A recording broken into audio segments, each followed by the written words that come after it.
So the four fundamental sources of Islamic law or Islamic guidance are: first, the Quran, second, the Hadith, third, what we call ijma' or consensus, and then fourth, qiyas, which is analogical reasoning. So what is the Quran? The Quran is the revelation that Allah, the Creator, gave to us through the Prophet Muhammad sallallahu alaihi wasallam, and it was meant to be recited in prayer. And the Hadith are the statements, actions, and approvals or disapprovals of the Prophet Muhammad sallallahu alaihi wasallam. So they explain the Quran, they add commentary and further follow-up information and application to what we find in the Quran. Ijma' or consensus, it has to do with how do we understand the Quran and Sunnah. It's not just like a standalone thing, right? Isolated from the Quran and Sunnah. No, it's about interpretation. How do we understand the Quran and the Hadith? How do we interpret the Quran and the Hadith?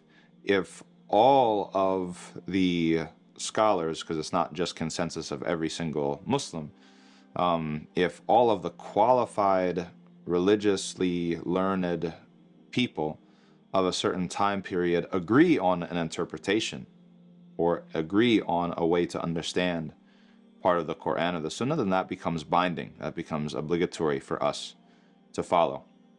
So right there, that's a very interesting thing because it's a little more decentralized than sort of the centralized ecclesiastical authority of the church. Like, so for example, like the Christian church would issue a decree saying this is the authoritative interpretation. The Pope's word is as good as revelation, and that's what it is. For us, it's a collaborative, decentralized process, where if even just a couple people dissent that are qualified, then we can't say that this is 100% binding. You have to then tolerate the difference of opinion that exists. And the last one is qiyas, and that's analogical reasoning, and this is the lifeblood of Islamic law, because basically everything, the Quran and the Sunnah, is like a data set, and that data set is finite, right? It's been limited. There's only a certain amount of verses in the Quran, there's only a certain amount of hadith that are authentic, that the Prophet ﷺ actually said.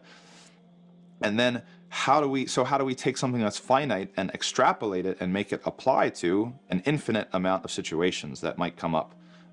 Now, okay, they didn't have crystal meth at the time of the Prophet Muhammad ﷺ. They didn't have cryptocurrency, right? Bitcoin at the time of the Prophet Muhammad ﷺ. So how are we if there was no analogical reasoning, then Islamic law would be stuck in 7th century Arabia.